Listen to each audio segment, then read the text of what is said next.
Hello, fellow yappers. I'm Ruchi. And I'm Shalini, and we're your hosts of Binge Yap Repeat. We're two best friends who spend an embarrassing amount of time binge watching TV, and honestly, we just need to talk about it. If you're here, we're guessing you do too. Fair warning, this is a spoiler-friendly zone. We will be discussing lots of spoilers.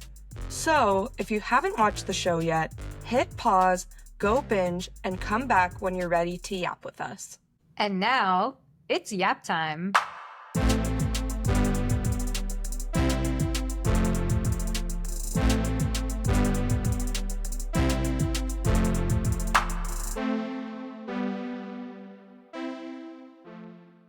Hello, yappers. It's time to chat about Black Mirror Season 7, Episode 3, titled Hotel Reverie.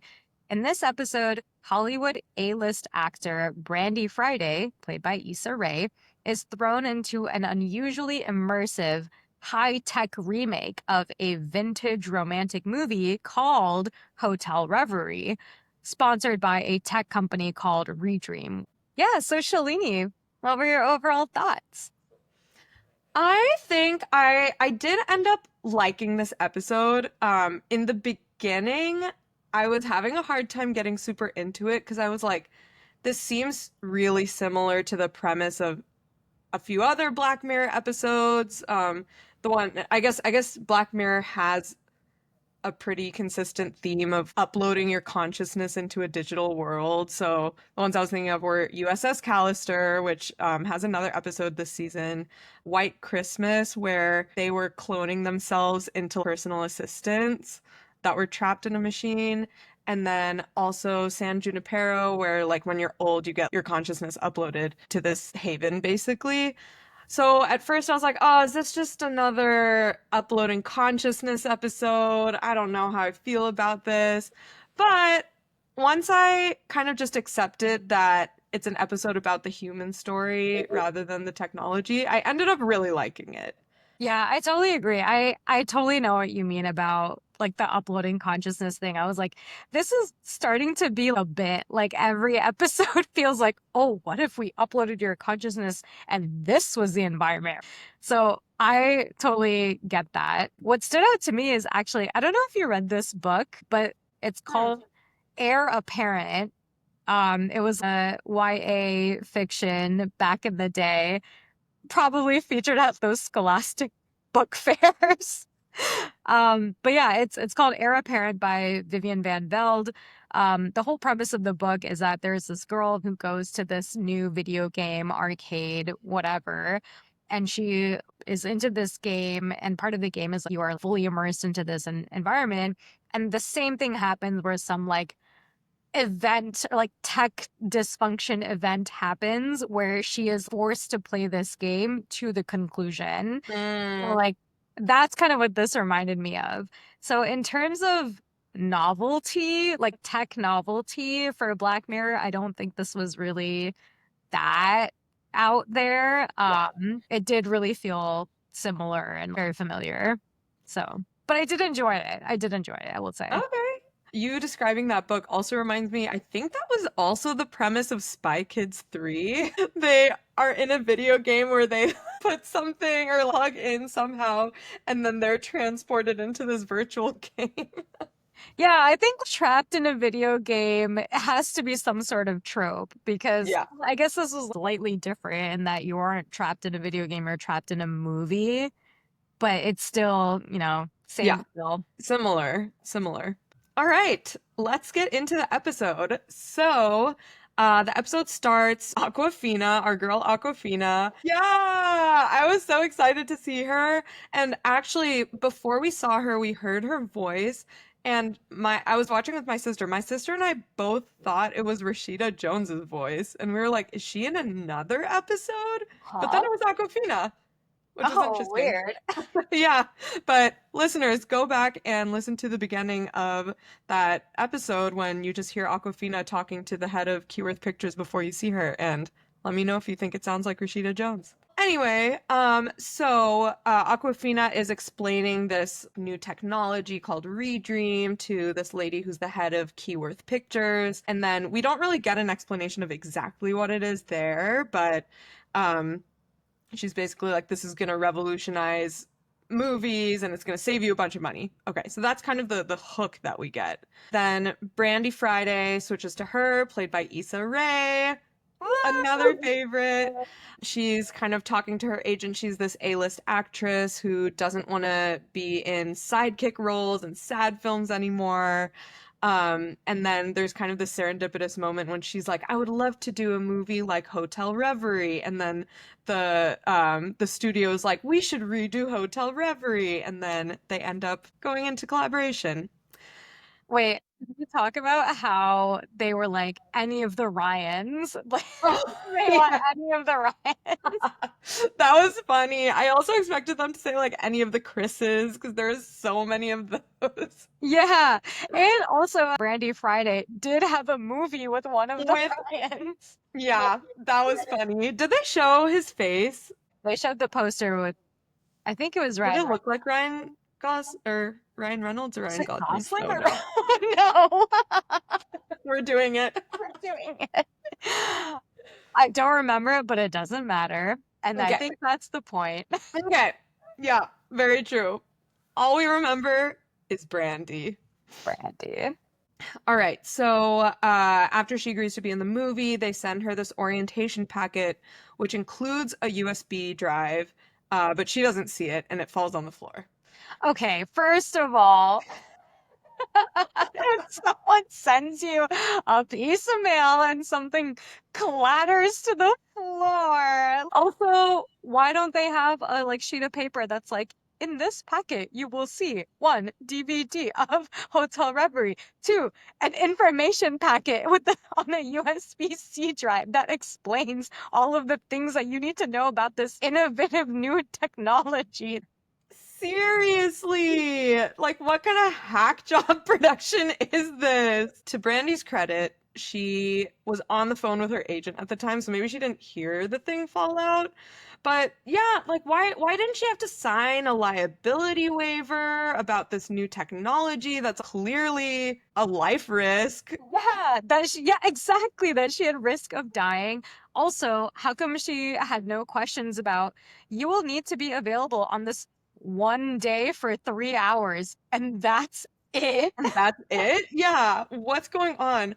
Also, if it's saving the studio a bunch of money, does that mean the actress is getting paid that much less money? Because why would she agree to that either? Or maybe it's kind of an in-between thing. I don't know. Also, well, I guess this is kind of skipping forward, but coming back to the point of how much she's actually paid, she's she was stuck in that simulation for 2 months in her time. Does that mean she gets paid more? Right. Does she get paid for how much time her body spends or how much time her mind spends on the movie? Yeah. Also, I kind of disagree with the fact that I think they had made a claim that was like, oh, there's going to be 6 hours pass by per second or something in the movie, and like that's how it relates to real life. But the way that they were talking was real time, so I was also confused about how that worked. Oh, well, I think we see everything in 1 second per second. Okay, I'm gonna use Severance language here, but the Innie Brandy was experiencing really fast time, but she felt like it was normal time, right? Or was that your question? I think it was like, okay, so at the beginning, we definitely experienced things as 1 second per second, right? Mm-hmm. But then when Brandy got stuck, she was experiencing things as 6 hours per 1 second, right? I think it was that 6 hours of Brandy time is 1 second of real life time, but she was still experiencing it as 6 hours. But then how did that work with the communication? Like I how think that was only when it was broken. So uh it breaks and then it sends it into this loop where time is going so much faster inside the movie than on the outside. okay. Because That's then you fair. also when it gets fixed, you also see the sun slowing down and then in that diagram. Okay, wait. Then it gets a pass. Okay, So but many then questions. my second question, this also might be skipping a little bit forward, is this is like this is like a 30-minute movie then. You know what I mean? Wait, why? Because I feel like we saw like all the scenes happening Oh, like as they were doing it. So like there were no scenes that were technically cut. yeah. So like I this, think they did have a clock at the top of the feed, and it did ha I think it was something like 1 hour 20 minutes or something towards the end of the movie. okay. So there Yeah. are some scenes that were cut. Yeah, I guess they just didn't show them all to us, but Ruchi on the case. Yeah, I was like, all of the timeline has to work out. Like, Okay, my question about the USB, going back to the USB stick, is would anything have changed if she did watch what was on the USB drive? Like, yes, so true. it was clearly like a big plot point, but she might have just agreed to it anyway, and like everything would have still gone wrong, right? That's a really good point. Yeah. Yeah, the USB stick didn't really matter. I mean, maybe she would have tried to play the piano, or maybe in the USB stick, they're like, it's really important that you get every single aspect of your role correctly. This Mhm. means we'll need to know how to play Clair de Lune on the piano, Mhm. like, need to memorize all of the different beats, and like, you will need to know your lines down pat for these 90 minutes. Okay, yeah, yeah, I could see that. Maybe that would have fixed minor aspects of this fiasco.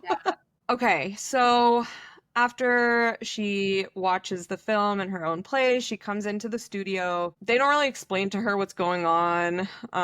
They're just like, here, like hook up to this thing and everything will be fine. And they hook her up and she's transported into the movie. I also was wondering, like, how much time do you think has passed? Has she memorized her lines for the whole movie already?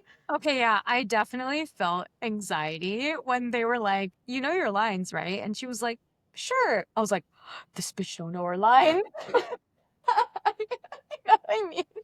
And then when they were like, okay, well, we're gonna put you in this movie, and like, hey, guess what? It's gonna be one take.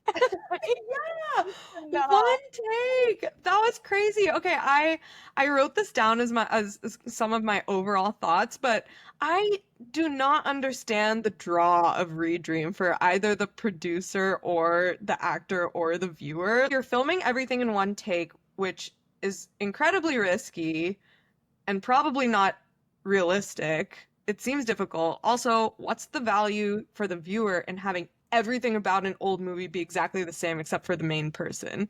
Like, Yeah, what? I don't understand what the point of this is. yeah. Spoken like a true MBA grad, honestly. What is What is the value prop? okay, I totally see this from the actor's perspective, just like in terms of how they get paid. Because I agree. I think if they're trying to redo an entire movie in 90 minutes or however long it takes to actually watch the movie, then yeah, they better get paid mucho money or some multiplier times whatever they normally get paid for doing a feature film, because it's so much less time, but it's like the same amount of viewers and Yeah. marketing and the same advertising that they would do for a normal movie. And yeah, Totally. from the viewer perspective, do I want to see a Hotel Reverie featuring Issa Rae, featuring Awkwafina, featuring Ryan Reynolds? Because you could do that, right? You could basically take whatever movie you really wanted and kind of like plug and play all of Yeah. the different actors and actresses as you wanted. Yeah, totally. Oh, that reminds me in the beginning, the head of Keyworth Pictures, when she's learning about the Redream technology, and she's like, "Oh, is this just a deep fake thing?" I thought that might be a nod to Joan is Awful from season 6. Oh, Where that is the deep fake thing, and they're just using the likeness of famous actors and using the rights and just producing a bunch of stuff. I think it might be because at the very end of the episode, they did mention Streamberry, which is Netflix Black Mirror Oh. universe. That was also the same streaming service that was in Joan is Awful. Oh, nice. Okay. So she's transported into the movie. She starts acting. Everybody in the world, the extras and stuff, don't know they're in a movie. Yeah. Um, Brandy's acting in this movie, not Issa's acting. Brandy's acting is so bad. You constantly look confused and Yeah. surprised, and the way you're saying things are not anything like what should be in this movie. She's like, yeah. Like this movie's probably from the 40s or something. Yeah, I totally know what you mean. And okay, here's where I think the USB stick could have helped. Where she's like, oh, I have to be in character the entire time. I need to pull an Owen Cooper acting as Jamie Miller in Adolescence and be in it the entire time. Right. And I don't think she was made aware of that. She broke character quite a lot. Totally. And then I was like, how much money is this going to take in post to fix? How are they going to do this? How Yeah. much can they possibly edit to make this a movie that makes sense? At the same time, I died when she started playing chopstick. It was so funny because I also feel like that's exactly how I would have acted in that situation where they're like, okay, okay, Ruchi, you got this. Now go to the piano and play Claire de Lune. I would have been like, "Ah."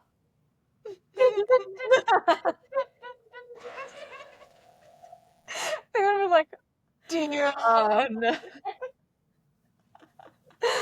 I thought the way Aquafina delivered that line, like, oh no, she's playing chopsticks, was really funny. Yeah, actually, I think what I really appreciated about this episode is that both Issa Rae and Awkwafina, I feel, are such strong actresses that they can like really toe this line of being so funny, but also really serious in the same breath. They can just do it. So I really I really appreciated the casting. It was great.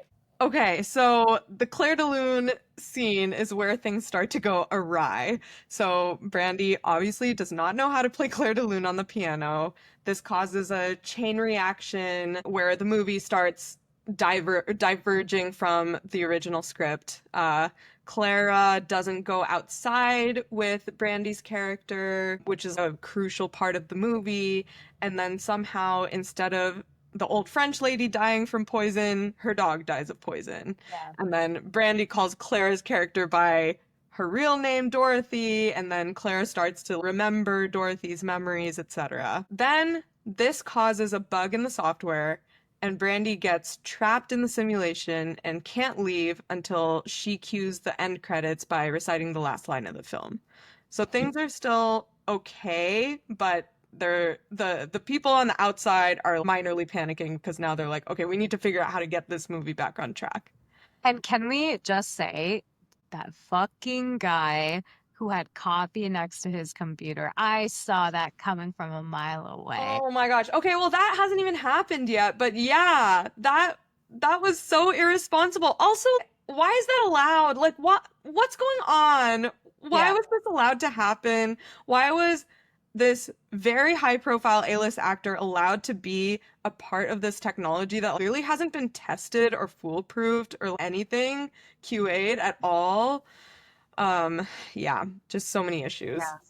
But also, this is also kind of skipping ahead, but shout out to that one girl who knew the movie by heart, scene by scene, to like rewrite the story in a way that would get the plot back on track with the same ending. Shout Totally. out to that girl. And Yeah. high shout out to the guy who poured coffee on his machine. Yeah, seriously. That was very impressive of her. And then she tried to ask for writing credits or something, and then everyone was like, ugh. I was like, yeah, give this girl a writing Yeah, credit. she's literally saving your movie. It's about to kill like one of the biggest stars in Hollywood. Yeah, seriously, the least you could do is give her a writing credit. So like you said, someone spills coffee on one of the computers, and Brandy is actually trapped for real, and the whole movie world freezes. So this is when things actually go to shit. Yeah. My question to you, Ruchi, why didn't Clara also freeze? Oh, okay. The understanding is that because Brandy called Clara Dorothy, that like triggered Clara knowing that she wasn't just an AI in this world. She was actually a part of something else. And so that triggered the echoes, what they called it, right? So like that's Oh. probably why she didn't freeze. And that's also why she started exploring the world Mm. bit more. And then when she actually went out past the fringe of the AI world, she was able to get all of the information about Dorothy, like with her character.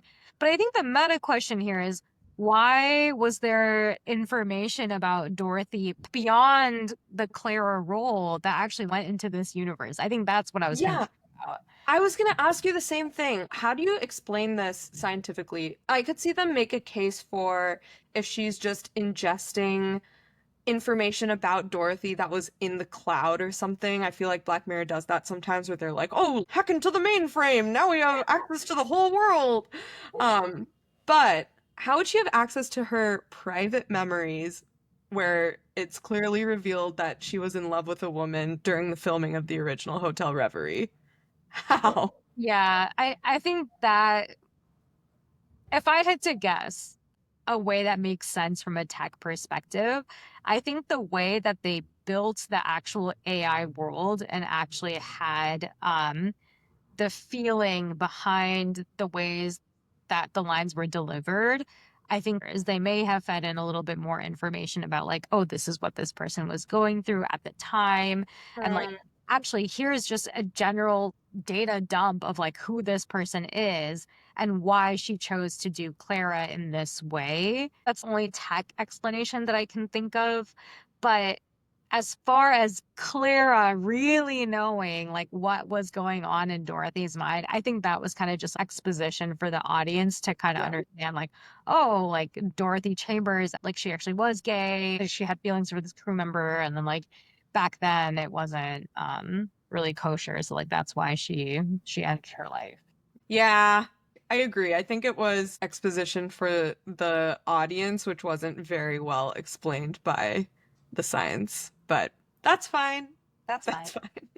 fine. There was one line that I also really loved. Right before Brandy Friday plays the piano, Clara has a line that's like, "This is the gayest I've ever felt." Oh, yeah, you're right. I Yeah, forgot about that. Ooh, good I one. remember catching that line and being like, "Heyo." Because at that point, did we even know that there was anything gay going on? No, but I mean, the gay part was like that Brandy Friday was playing the lead. Right, right, right. Okay, so the world freezes. Clara finds out about Dorothy's past, comes back. They share a nice moment, and then you just see this beautiful love montage of them falling in love and making drinks at the bar and messing with all the extras. I loved what, yeah, when she was just like, made them hold hands. Now I realize that she made two male characters hold hands. I love it. And when they wake up, they'll be like, oh, oh, oh. Should we kiss? And do they say how long they spend in there? Yeah, 2 months. 2 months. Yeah. Wow. So yeah, I mean, I guess being isolated with just one other person that you're already into for 2 months, that's quite a solid start to a relationship. I can see why they fell in love. Yeah. Af- Um, After they were stuck together for 2 months and were like obviously in love, I was like, oh my God, is Brandy going to say the line to her mistakenly and then end the simulation, like trigger the credits and end the simulation? And then she's just like heartbroken because she never got to say goodbye. oh, I had a different thought. I was wondering if Brandy was going to choose to stay in the virtual world, a Yeah. la Avatar, the blue people Avatar. Yeah. Yeah, that's true. I also thought that that might happen. But to Brandy's credit, when the simulation came back online, she like went with it. She was like, "Okay, now I have to do the next scene. Here we go." I know. After she lost the love of her life in a second, that Yeah. was crazy. Was that? So sad. That was so heartbreaking. And then, yeah, she just has to get on with the movie. But so much has changed. She forgot her lines. She forgot her lines. Understandable. 2 months later, she doesn't know what's going on. She cramped, first of all, the first time around. So, cramp. So what ends up happening is that the end of the movie gets all messed up. Clara ends up getting shot, and Brandy says the final line of the film as she cradles Clara, who has died. And that's how she escapes back into the real world. What did you think about the ending of the movie? Not the episode, the movie. It was hard, I think, for me to understand how good or bad the movie would be just because, like, I was like, what's happening? And I was so consumed by what Brandy was going through. But I mean, it seemed like people loved it. The head of Keyworth Pictures was crying, not a dry eye in the house. I guess the ending of the movie was more emotional, but it was also a lot more violent than the original. It was hard to tell how a movie like that would actually do in the real world. Like, imagine if Casablanca was revamped with, let's take one of the Ryans as the lead, and like maybe it was a gay story of Casablanca instead of like what we know today. And it ended with a lot more violence. I think I would be like, okay, so this isn't Casablanca. That's true. Like, I think if I were a huge fan of Casablanca, which admittedly I have no feelings towards, but if I were to watch Casablanca and be like, oh my God, I'm so excited that like, Ryan Reynolds is gonna be the star of this and it's kind of gonna be like a gay story now. And then I watched it, I would be like, what the? I would be really upset, honestly. What the hell? This is not Casablanca. Yeah, I mean, like, I guess representation, like telling a different viewpoint, but also then it's not Casablanca. Right, So right. Especially if one of them dies. yeah, exactly. So I guess it is interesting that they were like, yeah, and then this movie did really, really well. Yeah, that's such a good point. Okay, well, that's it for the synopsis. I had a few other things I wanted to talk about, just little fun facts. Okay, me too. Oh, okay. Okay. I really loved how Brandy Friday's manager was playing Balatro when he got the What is Balatro? okay. Balatro is 2024 Indie Game of the Year, and it has taken our acapella group by a storm. Oh, okay. Well, I play on mobile. I think you can play on Steam and whatever, but I play on mobile, and it's been a great subway game for me. Basically, you try to play poker hands, and you have to try and hit a point limit, and every round that point limit gets higher and higher. But you have these things called jokers, which kind of alter your deck and alter the ways that you get points so that you can hit that higher and higher. Okay, and when is he playing that? When he gets the call, I think from the studio, and then calls Brandy to be like, "Oh, you got the part they want you for." Oh, Yeah. nice. Yeah, so I thought that was really fun that they kind of incorporated that. And so I did a little bit of research. I was like, why would they show Balatro so many times? That's so random. Charlie Brooker, the creator, had previously expressed his addiction to the game after its release and cautioned that it would lead to a major loss of productivity once it was released on mobile platforms. Damn. I think Charlie himself was like, I love Balatro. That's the best reason for them to have included it. Yeah. Just an Easter egg for himself. Yeah. And it's quite funny because our friend Michael in acapella, he convinced our friend Ariel to play Balatro because it's $10 or something on mobile. And she was like, $10? Like, I don't want to play for $10. And he was like, Ariel, I will give you $10 if you have less than 10 hours after a week of having this game. And then she was like, okay, I'll take that deal. So she gets it. And then literally less than 24 hours later, she pings me and Michael being like, I don't think I'm gonna need those $10. That's so funny.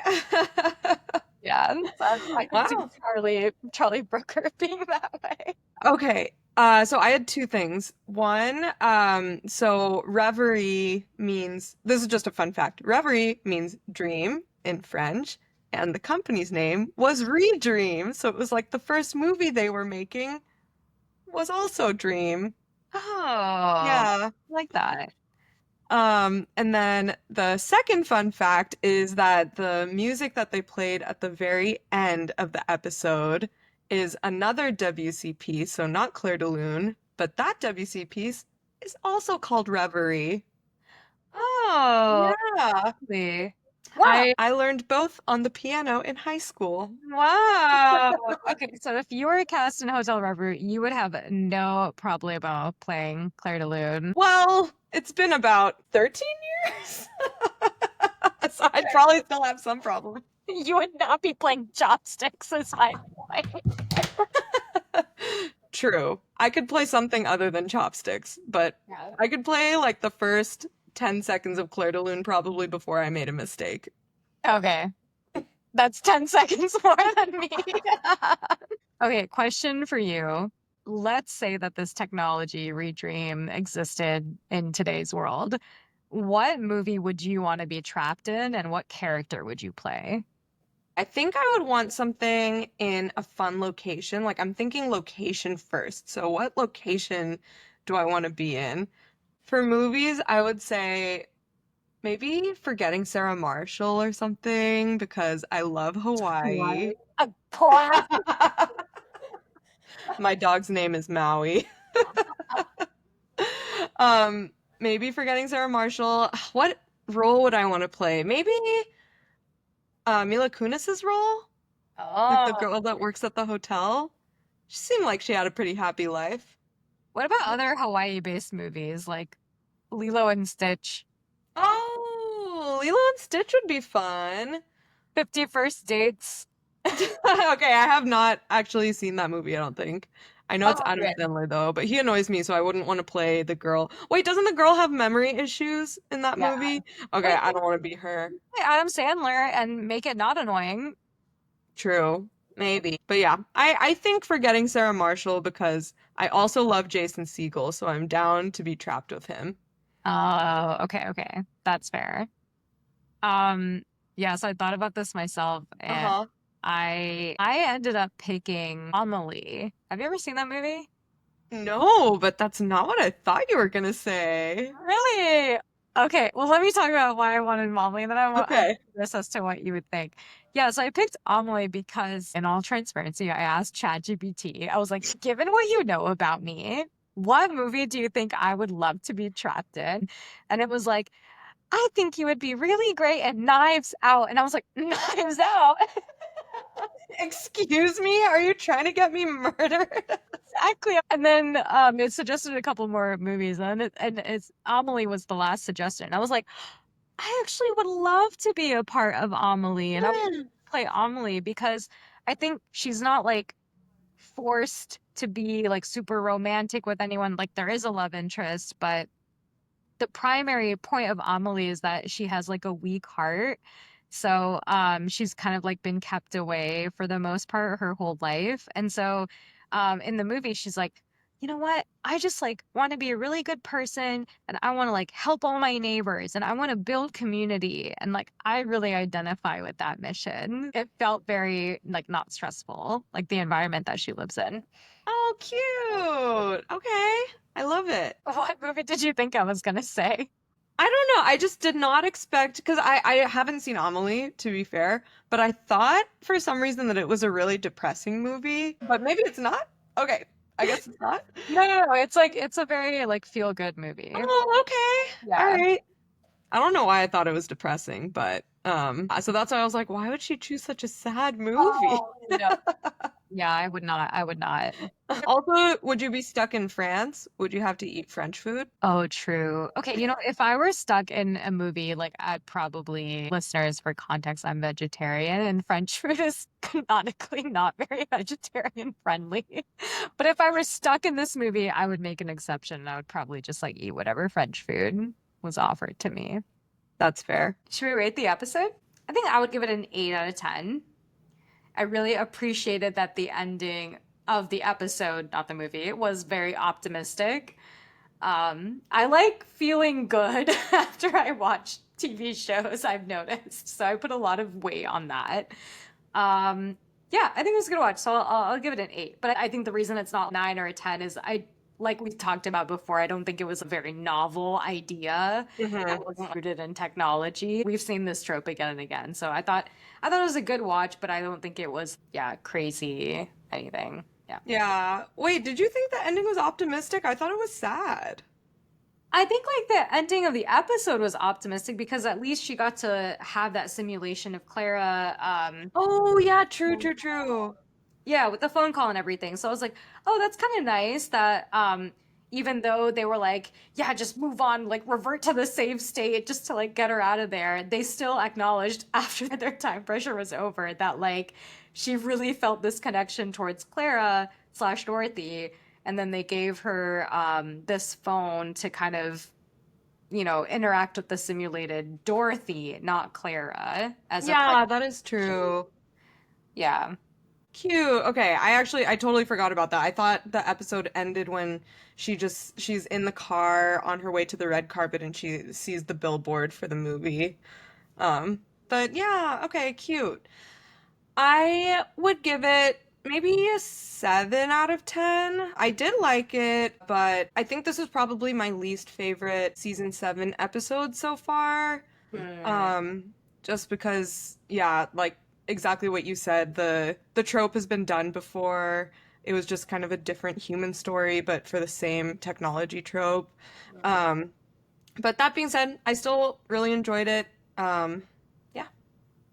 Wow, even more so than Common People. I feel like Common People was my worst so far just because it felt like so dark. But Mm, I felt it was like very canonically Black Mirror, so. yeah, I think the reason I rated it lower than, or I guess I should say, the reason I rated Common People higher is because that concept to me was so novel and I was like, oh shit. It was like way more oh shit than this episode was. Yeah, I totally agree with that. Wow, Shalini, the concept of raising prices is novel to you. Not to What world am I living in? Cool. All All right. right. Looking forward to episode 4. Woo! Thanks for yapping with us. If you loved this episode, have some hot takes we missed, or if you've got a show you're dying for us to binge next, follow us on socials. We're at Binge Yap Repeat. Until next time, happy binging.